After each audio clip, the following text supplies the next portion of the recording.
नमस्कार मित्र हो. आज 23 फेब्रुवारी संत गाडगे बाबा यांची जयंती.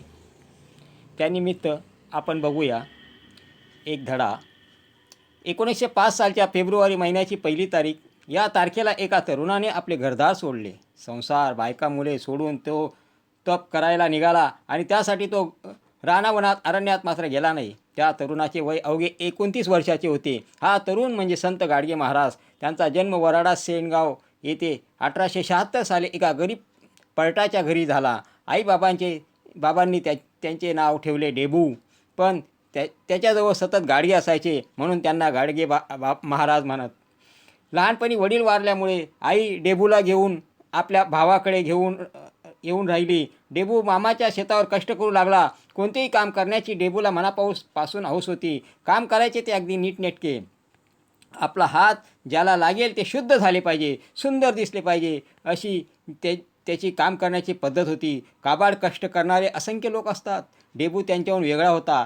त्याचे मन दयेने भरलेले होते, मायेने भरलेले होते. इतरांचे दुःख दारिद्र्य पाहून त्याचा जीव तुटत होता. तो ज्या समाजात वावरत होता त्या समाजातील लोकांचे वागणे त्याला आवडत नव्हते. ते लोक कर्जबाजारी होते, ऋण काढून सण करत होते, दारू पित होते, रोगराई झाली तर औषध न घेता देवाला नवस करत होते, कोंबडे बकरे यांचे बळी देत होते. डेबूला हे आवडत नव्हते.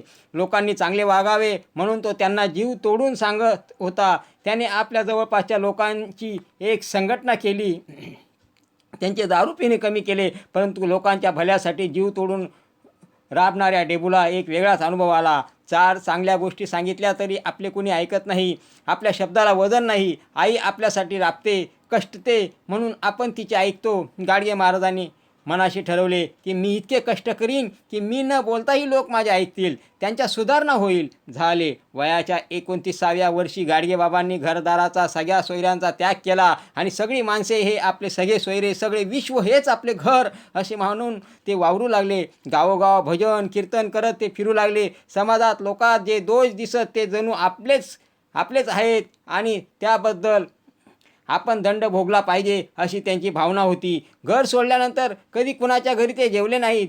भीक मागायची आणि गाडग्यात जे पडेल त्याने पोट भरायचे. त्यांनी कधी धड कपडे वापरले नाहीत. चिंध्या घातल्या, पांघरल्या. झोपायला फक्त एक तरट किंवा घोंगडी, उशाला हाताची घडी. कुणाकडे भीक मागायला जावे तर त्याने म्हणावे, तू तर चांगला धडधाकट आहेस रे, माझ्या घरची लाकडे फोडून दे, मग देतो तुला भाकर. बाबांनी म्हणावं, द्या कुऱ्हाड हाती आली की घणाघण ढेलप्या पाडून घाम गाळावा आणि मालकाने भाकर आणायला घरात जावे तोवर बाबांनी कुऱ्हाड तिथेच ठेवून पसारवावे. बाबांचा पत्ता लागायचा नाही. तहानभुकेची पर्वा कोण करतो? भजन कीर्तन उपदेश हाच त्यांचा ध्यास.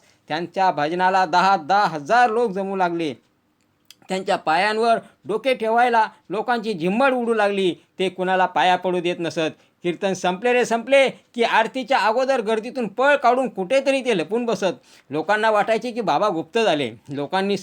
लोकांनी सद्गुण शिकावे, माझा पाया पडून उपयोग नाही असे त्यांचे म्हणणे होते. आणि कीर्तनात ते सांगायचे काय? कळवळून ते म्हणायचे, बाबांनो, आपणच आपले भले केले पाहिजे. माझ्या लेकरांनो, अरे देव आपल्यातच आहे, त्याला जागा करा. ज्याला तुम्ही देव मानता ना तो मोठा विचित्र आहे बरं. हा चंद्र, हा सूर्य, ही झाडे, हे डोंगर त्याने निर्माण केली, त्याची इच्छा. पण ही इच्छा अशी कशी? हे गरीब, हे महारोगी, या हलक्या जाती, या उच्च जाती, या त्याच्या इच्छेने झाल्या काय? मग हा देव असा कसा आणि हाय कुठं तो? त्यापेक्षा आपणच आपले भले करून घ्यावे.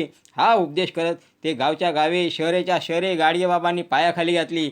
बाबांचा एक नियम होता, तो त्यांनी अखेरपर्यंत पाळला. ज्या गावी ज्या वस्तीत ते जात ते खराटे, फावडी, घमेले आणि मागवत आणि मग सर्व गाव झाडून सारून स्वच्छ होई. या गर्दीत कुणी पाया पडायला आला की एक तडाखा देऊन बाबा म्हणत, तुम्ही स्वतः तर काम करत नाही आणि दुसरा करतो तर असे आडवे येऊन पडता, वा बाजूला. बघा हे गाव कसं साजरं गोजरं देवावानी दिसतं. आता फैजपूरला काँग्रेसचं अधिवेशन झाले. पंडित नेहरू अध्यक्ष होते. लाखो लोकांची गर्दी झाली आणि त्यावेळी बाबांनी अधिवेशनाचे पटांगण झाडायचे काम आपल्या हाती घेतले. झाडलोट करून बाबा पसार होत. कुणाशी बोलणे नाही की कुणाकडे जाणे नाही. तुम्ही पंढरपूर पाहिले आहे का? नाशिक बघितले आहे का? आणि देऊ आणि आळंदी, महाराष्ट्रातल्या अशा कुठल्याही तीर्थक्षेत्री किंवा शहरी तुम्ही गेलात तर तुम्हाला दिसेल की बाबांनी स्वतः राबून कष्टून भीक मागून धर्मशाळा बांधल्या. काही नद्यांना घाट बांधले, पानपोया उघडल्या. गरीब, अनाथ, अपंग यांच्यासाठी सदावर्त सुरू केली. मुलांसाठी शाळा, कॉलेज, वसतिगृह उभे केली. दुःख दिसले की बाबा धावलेच. भूकंप झाला, दुष्काळ पडला, लोक अन्नान्न झाले की बाबा तिथे हजर. स्वतः राबायचे, लोकांनाही सेवेची प्रेरणा द्यायचे. त्यातून अन्न, वस्त्र आणि अशाच गरजेच्या वस्तू निर्माण व्हायच्या. उजाड गावे उभी व्हायची. आणि त्यांनी जात मानली नाही. त्यांचा देव म्हणजे अनाथ, अपंग, दरिद्री, दुःखी लोक, रंजल्या गांजल्यांची सेवा हीच बाबांची देवपूजा होती. बाबा कसे दिसत? डोक्यावर शुभ्र चांदीच्या रंगाचे केस, पिंगट डोळे, गोरा रंग, अंगात फाटका पण स्वच्छ सदरा, जाडजूड धिप्पाड देह, नेसायला एक लुंगी, एका पायात कापडाचा बूट तर दुसरा पाय अनवाणी, हातात एक काठी आणि एक गाडगे. हात सदा नमस्कारासाठी जोडलेले, पण दुसरा कोणी पाय धरू लागला की ते पसार होत. असेच एक दिवस ते या जगातून पळाले, गुप्त झाले आणि पुन्हा मात्र परत आले नाहीत. सगळे हाक मारत राहिले, अहो बाबा, अहो महाराज, अहो गाडगे महाराज. पण बाबा परत आले नाहीत. हा दुर्दैवी दिवस होता, 20 डिसेंबर 1956. अशा प्रकारे हा पाठ इथे संपला. पुन्हा भेटूया. धन्यवाद.